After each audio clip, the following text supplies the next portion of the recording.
misery within marriage, the way too many wives feel like sperm depots for emotionally insensitive husbands, and it's explicit about the prospect of ecstasy.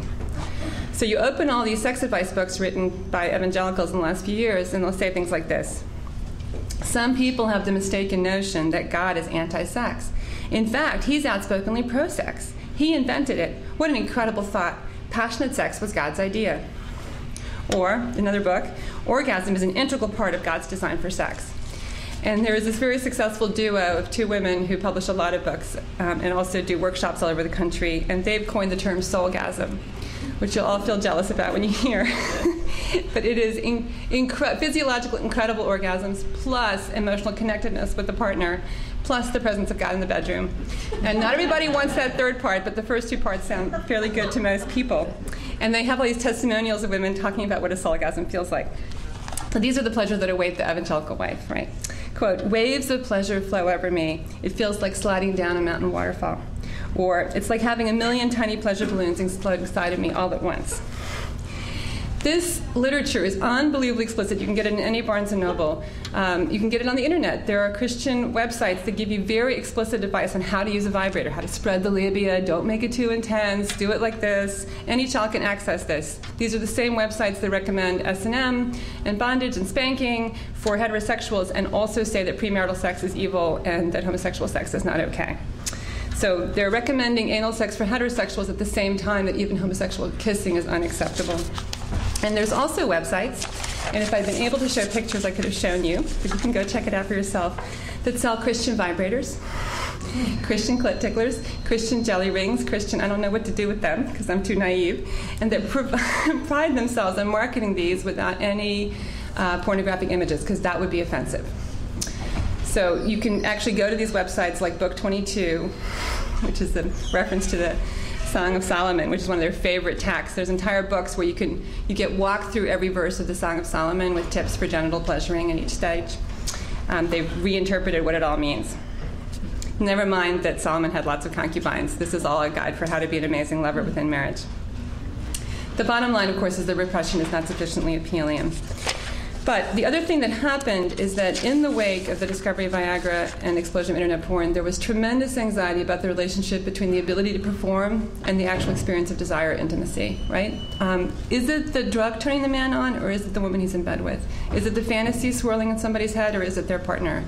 Do I even want my wife, or would I rather masturbate to the computer, or does she even want me? I mean, these were enormously difficult, emotionally painful questions. And since the year 2000, 3 million anti-masturbation guidebooks have been sold in the United States. That's a lot. They're not directed at teenage boys. They are directed at married men, and they are directed at them in the hope of redirecting their desire back to their wives. The way any one of you or me, if we touch a hot stove, would bounce our hand off.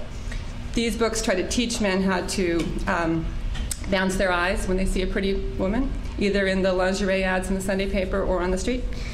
And they teach them how to avoid junk sex and focus on finding their wives sexually attractive again.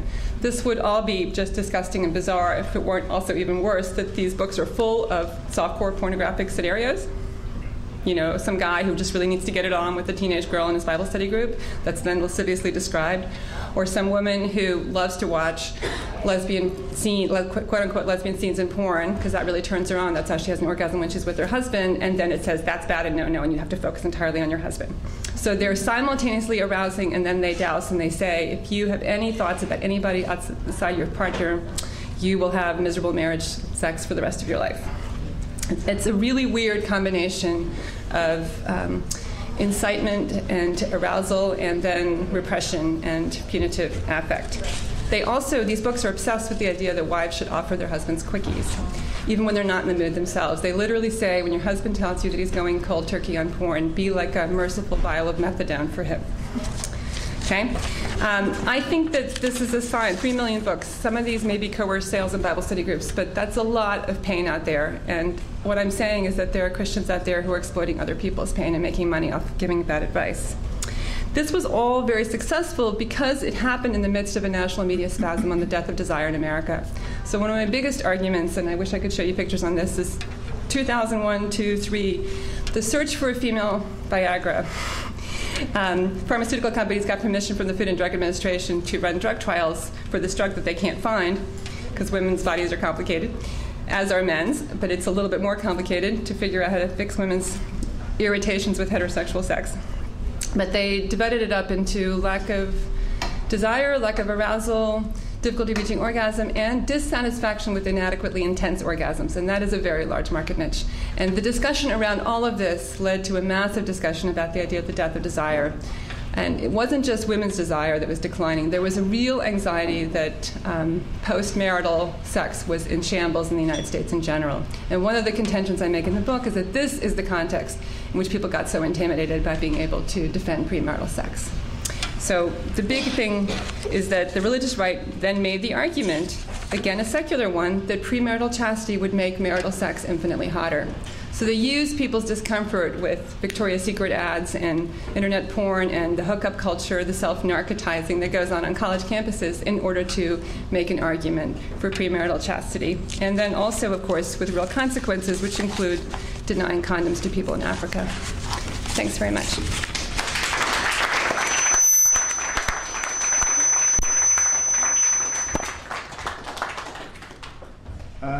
Any questions or comments? This one. Any questions or comments? Question. Yes. I have a question for both authors. Oh, actually, can you pick that mic up and ask the question into it? I have a question for both authors. It seems to me that both books were written in reaction to something that you were observing, perceiving, getting fed up with. And I'd like to ask each of you, was there a specific incident or maybe a specific person that spurred you to do your book? Why don't you go first? How many to choose from? Well, there were two things that were going on in the middle period of this decade. One was the sheer numbers of Republican sex scandals.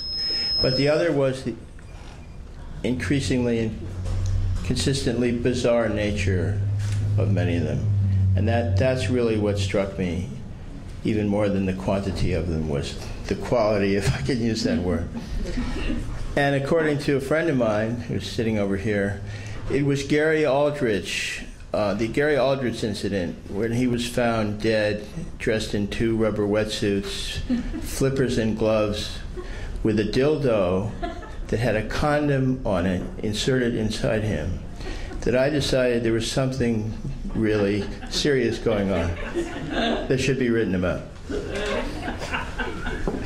Top back, Dagmar. See, I want to defend people's rights to wear multiple wetsuits and have a dildo in there behind if that's what they want. And I think that what makes me so sad is that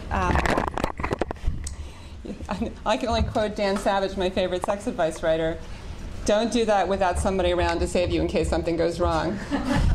Don't do this alone, right? I mean, the trouble, right, was that he was so ashamed that it was unsafe. Well, yeah, he was one of the He wasn't hurting anybody else. No, he was hurting himself, right? And I think that one of the things, anyway, that's I can't top it, but I can respond. I guess 2 things in response to your very important, serious question. One is that I am a European historian. I spend a lot of time speaking with people who are serious sexology researchers in Europe and attending their conferences and learning from them. And in my work on the evolution of sexual politics in post-Nazi, post-fascist Germany and Europe, one thing I was really, really moved by and interested in was the long-term struggle to create really a politics of sexual justice. And the European Court of Human Rights takes this very seriously, that the right to self-determination and consent in sexual relationships are the most important moral values. Those are moral values, and they need to be defended. And it's not just the right to be free from sexual violence, abuse, or harassment. It is also the right to desired sexuality and the right to formation of intimate relationships. And you can take your country to court if you're denied those rights, and people do. And that extends to reproductive rights, to queer marriages, to transgender cases, to all kinds of things. And I think that's beautiful, and that took a long time, because the first reaction post-Nazism, because Nazism was, in fact, promiscuity encouraging for non-disabled heterosexual Aryans. So the first reaction was, oh, we need to restore Christian family values. So the fact that Christianity and anti-Semitism had been part of what made the Holocaust and Nazism possible was erased conveniently